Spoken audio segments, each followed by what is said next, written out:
Good morning students. आज हम पढ़ेंगे सोशल ऑर्गेनाइजेशन के जो नेक्स्ट टॉपिक है उनके बारे में पढ़ेंगे।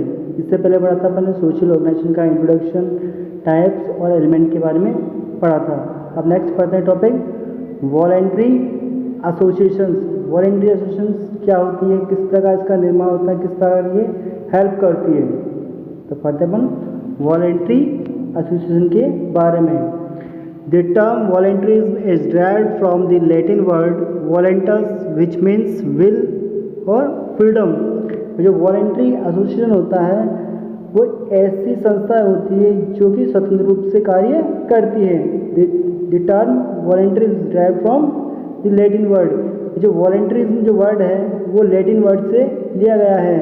इसको बोलते हैं अपन voluntas, एक लैटिन वर्ड है। इसका मतलब होता है कि will और फ्रीडम, एक प्रकार स्वैच्छिक और स्वतंत्र। एक ऐसी संस्था है जो अपनी इच्छा से चलती है और स्वतंत्र रूप से कार्य करती है। तो उस प्रकार की संस्था को बोलते हैं voluntary association. So voluntary association means freedom of association, which means people have legal right to combine for the promotion of the purpose in which they are interested. जो वॉलेंट्री एसोसिएशन होती है उसका मीन्स होता है freedom of association. मतलब जो संस्थाएं होती है वो एक स्वतंत्र रूप से कार्य करती है। इसमें जो लोग होते हैं, जो संस्था होती है, वॉलेंट्री एसोसिएशन होती है, उनके पास कुछ लीगल राइट्स होते हैं जिसके आधार पर वो अपने इंटरेस्ट के हिसाब से अपने माध्यम से वो लोगों की हेल्प करती है। जो भी उनका उद्देश्य होता है उसको बढ़ावा देती है, जैसे देश की सेवा करना या जो भी आपातकालीन स्थिति है उसमें लोगों की हेल्प करना, इस तरह के वर्क ये करती है। Article 91(c) the constitution of India confers on the Indian citizens the right to form associations. जो इंडियन कॉन्स्टिट्यूशन है, भारतीय संविधान है, उसके आर्टिकल 91(c) के अकॉर्डिंग जो प्रत्येक संस्थाएं होती है, वॉलेंट्री एसोसिएशन होती है, उनको कुछ अधिकार दिए गए हैं जिसके अनुसार वो कार्य करती है। इसमें किस प्रकार कोई गवर्नमेंट का कोई इंटरफेयर नहीं होता है। जब तक वो सही कार्य करती है तो गवर्नमेंट कोई किस प्रकार कोई इंटरफेयर नहीं कर सकती है। In United Nations terminology voluntary associations is called as non government organization. United Nation है उसने एक टर्म दी गई है वॉलेंट्री ऑर्गेनाइजेशन के लिए, जिसको बोलते हैं अपन नॉन गवर्नमेंटल ऑर्गेनाइजेशन, एनजीओ को बोलते हैं अपन। अब पढ़ते हैं इसकी definition. According to Harold Laski, freedom of association is recognised as a legal right on the part of all persons to combine for the promotion of purpose in which they are interested. ये जो Herald Laski है वो कहते हैं कि एक ऐसी संस्था जो कि स्वतंत्र रूप से कार्य करती है। ये संस्था है वो अपने लीगल राइट्स के आधार पर पहचानी जाती है। इसमें जो लोग होते हैं, बहुत सारे लोग होते हैं वो उसमें जुड़े होते हैं। वॉलेंट्री जो ऑर्गेनाइजेशन है, एसोसिएशंस है, उसमें बहुत सारे लोग जुड़े होते हैं अपने इंटरेस्ट के हिसाब से, ताकि जो उनका उद्देश्य है वो पूरा हो सके। उस तरह इस संस्था को बोलते हैं वॉलेंट्री एसोसिएशंस। अब हम पढ़ते हैं इसके एजेंसीज के नाम। वॉलेंट्री एजेंसीज कौन कौन सी होती है। वॉलेंट्री हेल्थ एजेंसी, इसमें फर्स्ट है रेड क्रॉस सोसाइटी, नेक्स्ट है Indian council for child welfare, next है tuberculosis association of India, Bharat Sevak Samaj, next है family planning association of India, next है all India blind relief society, all India women's conference, and next है the Kasturba memorial fund. ये जो संस्थाएं होती है, health agency है, वो लोगों की हेल्प करती है किस प्रकार की इमरजेंसी के दौरान या जो बीमारी फैलती है सोसाइटी के अंदर इंडियन लेवल पर, तो उसमें ये गवर्नमेंट की और लोगों की हेल्प करती है, अपना योगदान देती है, चाहे वो फंड के रूप में हो, इक्विपमेंट के रूप में हो, किस प्रकार से वो देश की हेल्प करती है। Function of voluntary health agency. Health agencies के वर्क कौन कौन से होते हैं। तो फर्स्ट है to strength the work of government agencies by contributing fund supplies equipment. ये जो हेल्थ एजेंसीज होती है, वॉलेंट्री जो हेल्थ एजेंसी होती है, वो गवर्नमेंट की हेल्प करती है आपातकालीन स्थिति में, इमरजेंसी में वो हेल्प करती है। मान लो किस प्रकार का फंड देना या किस प्रकार का जो मटेरियल है उसको सप्लाई करना, इक्विपमेंट, इस प्रकार से वो हेल्प करती है गवर्नमेंट एजेंसीज की। दे explore the way and means of doing new things. जो वॉलंटरी हेल्प एजेंसीज है वो नए नए तरीके खोजती है किस प्रकार लोगों की हेल्प कर सकते हैं, इनके बारे में वो सोचती है और वर्क करती है। तो supplement the health education work of government. ये जो वॉलंटरी हेल्थ एजेंसीज है वो लोगों को जोड़ती है, हेल्थ से एजुकेटेड करती है, हेल्थ रिलेटेड जो भी समस्या है जो एजुकेशन है वो लोगों को प्रोवाइड करती है।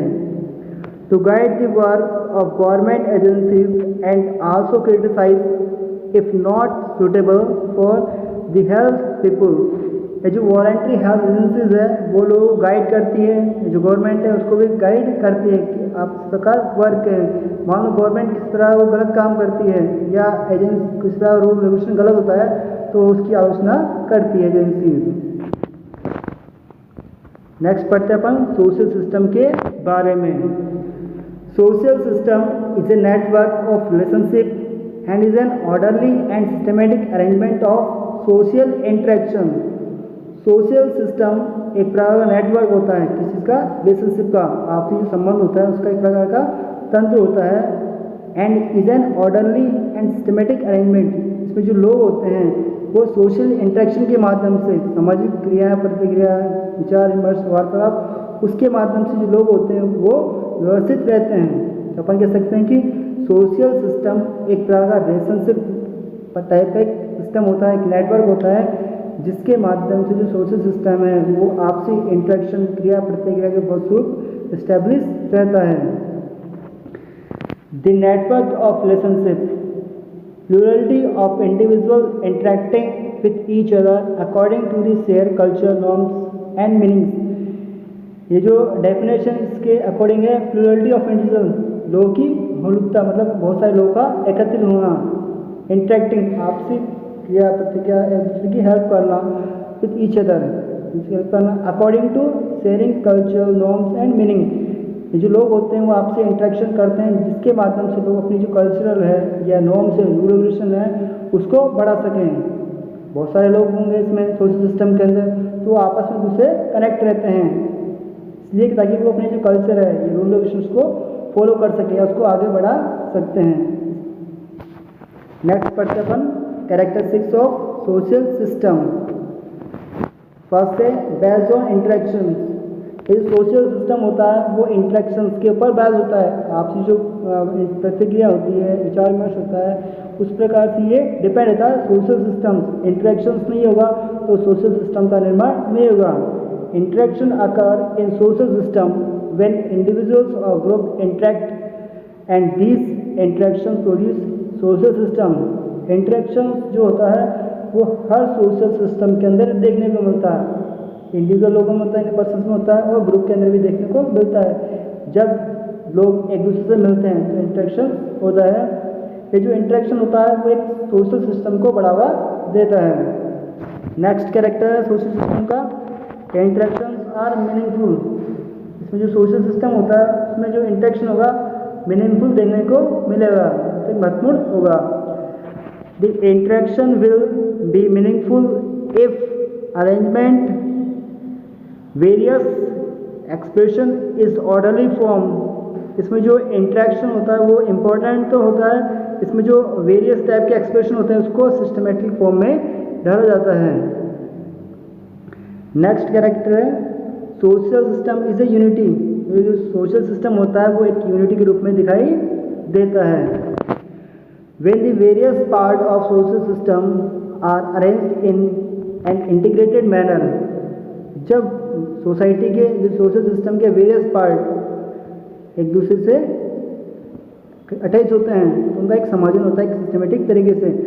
सोशल सिस्टम के कई पार्ट होते हैं जहाँ की वहाँ की फैसिलिटी, क्लिनिकल फैसिलिटी, वहाँ का कल्चर, रूल रेगुलेशन, तो ये किया क्योंकि जो पार्ट्स होते हैं वो एक दूसरे से जुड़े होते हैं सिस्टमेटिक तरीके से।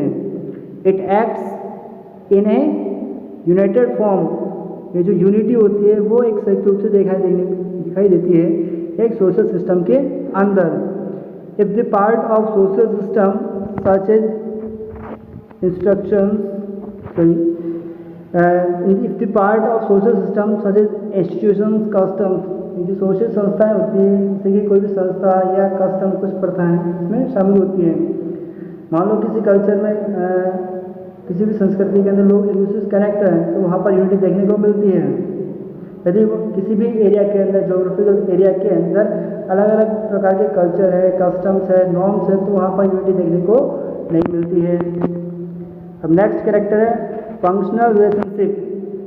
The various parts of social systems are related on the basis of functional relationship. इसमें जो वेरियस पार्ट होते हैं सोशल सिस्टम के, वो एक दूसरे से रिलेटेड होते हैं। रिलेटेड विथ कल्चरल सिस्टम, ये सोशल सिस्टम है वो कल्चर से भी रिलेटेड होता है, कल्चरल सिस्टम है उससे भी रिलेटेड होता है, क्योंकि हर अलग अलग सिस्टम के अंदर, हर अलग सोसाइटी के अंदर अलग अलग कल्चर देखने को मिलता है। Next character and environmental aspect, ये भी देखने को मिलता है। अब हम पढ़ते हैं elements of social system. First में बिलीव एंड नॉलेज, सेकेंड है सेंटिमेंट्स, नेक्स्ट है goals and objective, norms, next है स्टेटस, रोल, नेक्स्ट है rank, power, function and facility. इस तरह के एलिमेंट देखने को मिलते हैं सोशल सिस्टम के अंदर। नेक्स्ट पढ़ते हैं अपन सोशल सिस्टम के टाइप। अकॉर्डिंग टू मॉर्गन, ये सोशोलॉजिस्ट है, उसके अकॉर्डिंग एंड एवोल्यूशन, जो उत्पत्ति है विकास, उसके आधार पर सोशल सिस्टम कितने टाइप के होते हैं। तो फर्स्ट पढ़ते हैं इसके एवोल्यूशन के आधार पर। दो टाइप के होते हैं evolution on the basis of evolution and next है on the basis of livelihood. First है एवोल्यूशन के आधार पर savagery social system, barbarian social system. इस प्रकार का समाज होता है, इसमें लोग जो होते हैं वो असभ्य होते हैं, उनको अपनी संस्कृति के बारे में नॉलेज नहीं होता है। जबकि सिविलाइज सोसाइटी है, उसमें जो लोग होते हैं वो सभ्य होते हैं, एजुकेटेड लोग शामिल होते हैं। अब नेक्स्ट टाइप है ऑन द बेसिस ऑफ लेवलहुड, साथ में रहने के हिसाब से या उनकी जो इकोनॉमिक स्टेटस है उनके हिसाब से सोशल सिस्टम के टाइप। नेक्स्ट है इसमें फर्स्ट है हंटिंग। इसमें जो लोग होते हैं, इस प्रकार जो सोशल सिस्टम है हंटिंग सोशल सिस्टम, उसमें लोग क्या करते हैं अपनी आजीविका कमाते हैं या अपने न्यूट्रिशन प्राप्त करते हैं शिकार के माध्यम से। इसमें लोग होते हैं वो शिकार करते हैं जानवरों का। नेक्स्ट है एग्रीकल्चर सोसाइटी। इसमें क्या होते हैं लोग फसल बोते हैं या खेती करते हैं। इसके अलावा इंडस्ट्रियल सोसाइटी, इसमें जो एक तरह से प्रोडक्शन किया जाता है मटेरियल्स का। नेक्स्ट टाइप है अकॉर्डिंग टू दुर्किम। फर्स्ट टाइप है मैकेनिकल सोशल सिस्टम, नेक्स्ट है ऑर्गेनिक सोशल सिस्टम।